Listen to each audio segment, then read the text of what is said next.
Neolitik çağın sonlarına doğru icat edilen çark ve Tunç dönemine geçişte yaşanan çarkla beraber gelen teknolojik gelişmeler, etkisine bugüne kadar devam ettirecek olan bir dizi teknolojik devrimin öncüsü olacaktı. Çark ile ilk etapta çanak çömlek yapımında ustalara kolaylık sağlıyor ve kontrollü bir şekilde üretim getirmeye başlıyordu. Orta Doğulu çömlekçilerin kullandığı bu sistem, ulaşım için kolaylık ve hız arayan insanın arayışını hızlandırmıştır. Gerçekte, serbestçe dönen çömlekçinin çarkı, merkezde sabit mandal ile tutturulan ve dönmesi için çaba harcanan ortasından aks geçen bir cisme çevrildi. Ve Sümerler, tarihte ilk kez tekerleği kullanmaya başladı. Mezopotamya'da başlayan bu teknik devrimin tarihteki ilk tasviri ise enteresandır, Güney Polonya topraklarında karşımıza çıkar. Milattan önce 3500-3350 arasında tarihlenen Boronas tenceresi bize bu ilk tasviri sunan cisimdir. Şunu da unutmamak gerekir, en eski tekerlekler sanıldığı gibi taştan değil, sağlam ve güçlü tahtalardan yapılırdı. Evet sevgili dostum, öyle sanıyorum ki gelecekte at veya başka bir hayvanla çekilmeyen ve çok hızlı gidebilen arabalar yapılacak. Roger Bacon'ın 13. yüzyıla tarihlenen bu mektubundan birkaç yüzyıl sonra kendi kendine hareket eden ilk araç büyük olasılıkla 1679-1681 yılları arasında Pekin'de Cizvit misyoner Ferdinand Verbis tarafından Çin İmparatoru için bir oyuncak olarak yapılan küçük buharlı araç olarak karşımıza çıktı. Bir oyuncak olarak tasarlanan bu araç, küçük bir ocağın üzerinde yer alan buhar kazanı, buharın hareket ettirdiği bir çark ve dişliler ile hareket ettirilen küçük tekerleklerden oluşmaktaydı. Verbis, bu aracın nasıl çalıştığını 1668'de yazdığı Astronomy Europe adlı yapıtında anlatır. 1769'da Fransız Nicolas Joseph Cognat, Ferdinand Verbis'in düşüncesini hayata geçirmiş ve 23 Ekim'de buhar kazanıyla çalışan buharlı yük arabası adını verdiği aracı çalıştırmıştır. Kendinden tahrikli bu araç, ağır topların taşınması amacıyla Fransız ordusu için geliştirilmiştir. Yaklaşık olarak saatte 4 kilometre hıza ulaşan Ferdir, 15 dakikalık bir otonomiye sahipti. Direksiyonu ve freni olmayan ilk araç, deneme sırasında kaza eseri bir duvarı yıkmıştır. Bu kaza, 7 metre uzunluğunda olan aracın gücünü göstermektedir. Fransa'nın o dönem Dışişleri, Savaş ve Donanma Bakanı bu projeyle yakından ilgilenir ve 1771'de ikinci bir model üretilir. Ancak bakanın beklenenden bir yıl önce görevinden ayrılması, halefinin bu projeyle ilgilenmesinin önünü keser. Depoya kaldırılan araç, 1800'lü yıllarda topçu komiser Roland tarafından ortaya çıkarılır ama bu kez de projeyle Napolyon ilgilenmez. Bu gelişmeler yaşanırken, buharın sanayide kullanılması üzerine çalışan James Watt, buharlı makinaları pazarlarken, müşteriye makinenin gücü hakkında bir takım malumatların aktarılmasını doğru görüyordu. Ve o zamanlarda, makineler henüz bugünkü kadar ileri teknolojiyle donatılmamış olduğundan, güç deyince insanların aklına hemen ilk olarak atlar gelirdi. James Watt da bu yolu izledi ve gücün simgesi haline gelen atlar üzerinde çalışmaya başladı. Kömür madenlerinde çalışan atları bir süre izleyen mucit, ölçümleri sonucunda bir atın 45 kilogram kadar yükü bir saniyede 1,11 metre uzağa aktarabildiğini fark etti. Ivan Kulibin, Rusya'da 1780'lerde pedallı ve buhar kazanıyla çalışan bir araç üzerinde çalışmaya başladı. 1791'de tamamlanan 3 tekerlekli bu araç, modern otomobillerde görülen volan, fren, vites kutusu ve yataklar gibi özelliklere sahipti. Ancak Kulübin'in diğer buluşlarında olduğu gibi Hükümet bu aracın potansiyel pazar olanağını göremediği için çalışmalar daha öteye gidememiştir. İngiliz Richard Trevithick, 1801'de buhar ile çalışan 3 tekerlekli ilk İngiliz aracını sergilemiştir. London Steam Carriage adını verdiği bu araçla Londra caddelerinde 10 mil boyunca yol alır. Direksiyon ve süspansiyon ile ilgili temel sorunlar ve yolların durumu, otomobilin bir taşıma aracı olarak kenara itilmesine ve yerini demir yollarına bırakmasına neden olur. Diğer buharlı otomobil denemelerin arasında 1815'te Çek Joseph Bozek tarafından yapılan ve yağ ile çalışan bir buharlı araç ile 1838'de İngiliz Walter Hancock tarafından yapılan 4 kişilik buharlı fayton sayılabilir. Buharlı makineler alanındaki gelişmeler sonucunda yol araçları üzerine yeniden çalışmalar başlanmıştır.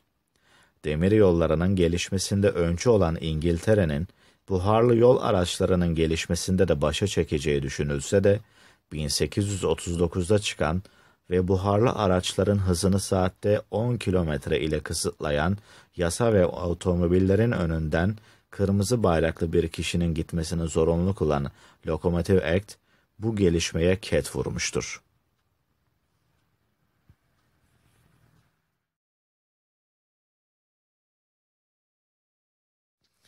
Buharlı tahriğin örneklerinden biri 1873'te Emmett Ball tarafından piyasaya sunulan ve ilk gerçek otomobil sayılabilecek Loboscient'tir.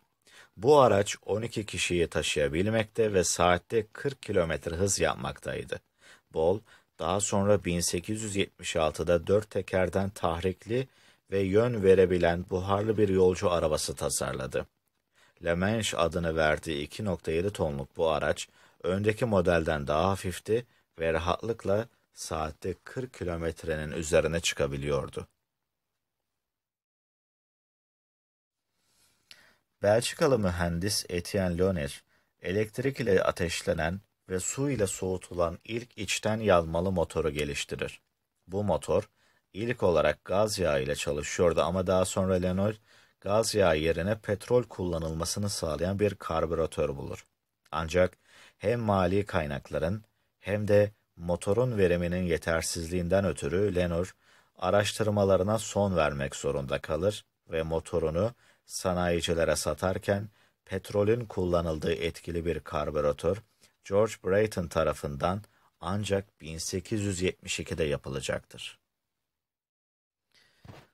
Gaz sıkıştırmasından yoksun olması nedeniyle verimliliği çok kötü olan Leonor'un içten yanmalı motoru buluşunu Alfonso B. de Roches iyileştirir ve bu sorunu emme, sıkıştırma, yanma ve egzozdan oluşan 4 zamanlı bir termodinamik çevrim geliştirerek aşar. Teorisyen olan B. de Roches'ın çalışmaları gerçek hayatta uygulayamaz. 1862'de patent alır ama maddi zorluklar nedeniyle koruyamaz ve ancak 1876'da ilk 4 zamanlı içten yanmalı motorlar 1881'de 6 kişilik ve saatte 63 kilometre hıza ulaşan Le Rapide modeli piyasaya sunulur. Bunu diğer modeller de izler ancak ağırlığa oranla elde edilen performansa bakıldığında buharlı tahriğin bir çıkmaza doğru gittiği görülür. Ball ve oğlu Emmett, alkol ile çalışan bir motor ile denemeler yapsalar da sonuçta içten yanmalı motor ve petrol kendini kabul etti. Birçok sanayici bu yeni buluşun potansiyelinin farkına varmıştı ve her gün yeni bir otomobil üreticisi gün yüzüne çıkmaktaydı. Panhard ve Levasseur 1891'de kuruldu ve ilk seri otomobil üretimine başladı. 2 Nisan 1891'de bir Panhard and Levasseur kullanarak otomobili keşfeden Armand Peugeot da kendi şirketini kurmuştu. 1894'te organize edilen Paris-Rouen arasında tarihin ilk otomobil yarışı düzenlenir. 126 kilometre süren bu yarışa 7 buharlı ve 14 petrol ile çalışan otomobil katılmıştır. Yarışı ortağı Albert Dyan ile birlikte yaptığı otomobille 5 saat 40 dakikada bitiren George Burton yarışın resmi olmayan birincisidir. Edward ve Andrew Michelin kardeşler büyük babaları tarafından Clermont-Ferrand'te kurulan ve bisiklet fren pabucu üreten Michelin şirketini devralır ve ilk otomobil lastiğini geliştirirler. 1895'te bu buluşu kullanan ilk otomobil Clear yaparlar. Bu aracın lastikleri 6,5 kiloya şişirilmişti ve ortalama saatte 15 kilometre hıza giden bir otomobil üzerinde 150. Otomobilin oldukça fazla yakıt kullanması, yakıt ikmali için yöntemlerin geliştirilmesi gerekliliğini ortaya çıkardı. Kullanıcılar, yolculuk sırasında eczacılardan sağladıkları yakıtı kendileri taşımaktaydı. Çalıştığı atölyede sürekli olarak benzin ile iç içe olan Norveçli John Tokay, etrafta sürekli kıvılcımlar çıkan bir yerde bu yanıcı sıvının saklanmasının tehlikelerinin farkındaydı. Fabrikanın dışında yer alan ve değiştirilmiş bir su pompasına bağlı bir stoklama yeri yaptı. Buluşunun sağladığı avantaj ne kadar yakıt verildiğinin bilinmesidir. 1901'de aldığı patent ile ilk benzin pompası ortaya çıkar. 1897 yılında Fransa'da yaşayan tüccar Emile Gelling, Daimler fabrikasını ziyareti sırasında bir otomobil alıyor ve otomobile kızının adı olan Mercedes ismini veriyor. Bu otomobille yarışa katılan ve kazanan Gelling, araçların Mercedes adını taşıması şartı ile Daimler fabrikasına 36 otomobil siparişi veriyor. Daimler bu şartı kabul ediyor ve 1901 yılından itibaren de ürettiği araçları Mercedes olarak adlandırmaya karar veriyor. Sonrasında da 1902 yılında Daimler tarafından Mercedes marka adı olarak tescil ediliyor. 20 Temmuz 1903'te bir araya gelen 12 kişi $28.000 yatırım yaparak Henry Ford başkanlığında efsane bir şirketin temelini attı. Ford T, otomobil dünyasının ilk efsanelerinden. 1908-1927 arasında üretilmiştir. Siyah olmak kaydıyla istediğiniz rengi alabilirsiniz sloganıyla satışa sunulmuştur. 11 Temmuz 1899'da 9 İtalyan girişimci bir araya geldi ve Fabbricane Italiane de Automobile Torino'yu kurdular ve 1900'de üretime geçip 4 HP adıyla ilk modellerini ürettiler. Biz bugün bu markayı Fiat olarak tanıyoruz. Babalarının tekstil firması için çalışan Louis, bir gün kardeşleri Marcel ve Fernand ile kafa kafaya verip uzun uzun tartıştıktan sonra sonraki 10 yılları hatta 100 yılı devirecek bir şirketin temellerini Fransa'da attı ve biz de bu şirketi onların soyadlarından tanıdık. Renault, 1899.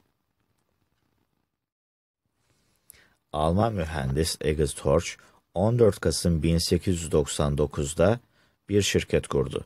Fakat Horch, mali danışmanı ile yaşadığı tartışmadan sonra şirketten ayrıldı ve yeni bir şirket kurarak otomobil dünyasına bambaşka bir marka kazandırdı. Audi. Alman girişimci ve mühendis Adam, 1862'de kendi adını verdiği bir dikiş makinesi fabrikası kurdu. Ardından da kendi bisikletini üretti. 1899'a gelindiğinde de çağdaşları Daimler, Peugeot veya Renault gibi neden olmasın diyerek kendi otomobil şirketine kendi soyadını vererek otomobil sahnesine çıktı. Opel. İngiliz mühendisler Charles Stewart Rolls ve Frederick Henry Rolls. Bu iki İngiliz atılımcının hedefi 1904'te kesişti ve ortaklık kurarak aynı yıl şirket kurdular. Üstün mühendislik kalitesi ve dünyanın en iyi otomobili sloganıyla yola çıktılar. Ve biz onları bugün Rolls-Royce olarak anmaya devam ediyoruz. 1911 Birleşik Amerika topraklarında mühendis Louis, düşünceleriyle uyuşan William Current ile beraber 3 Kasım 1911'de Motor Car Company kurdu. Tabii bu isim başına da bir Chevrolet ismi oldu. Geniş tarım arazilerinde kullanılmaya başlanan ilk tarım makineleri kimi zaman çamura saplanıyor ve bu da kullanıcıyı çılgına çeviriyordu. Amerikalı mühendis Benjamin Holt, ürettiği araçların arazide batmaması için geniş tahta paletler kullanılmasını tasarladı ve ilk olarak 1904'te bunu denemeye koyuldu. Traktörle 1909'da bir tarım katarını çekti. Olayı fotoğraflayan Charles Clemens, katarı bir tırtıla benzetti ve Benjamin Holt o anda bu aracın markasını ortaya çıkardı. Caterpillar. Gabrielsen ve Larsen, İsveçli iki mühendis, İsveç'in kaba yollarına ve soğuk hava zorluklarına dayanabilecek otomobiller inşa etmeyi amaçlıyorlardı ve bunu ilk olarak 1926'da üretmeye başladılar. İlk etapta bu arkadaşları pek kimse rağbet etmese de şirket, bugün trafik ve araç donanımını standart hale getiren uygulamalarla zamanla kendine kabul ettirdi. Emniyet kemeri, buz tutmayan ön camlar ve hava yastığı. Hepsi bu markanın sayesinde bugün var ve biz bu markayı bir de çok sağlam olmasıyla tanıyor ve seviyoruz. Volvo 1926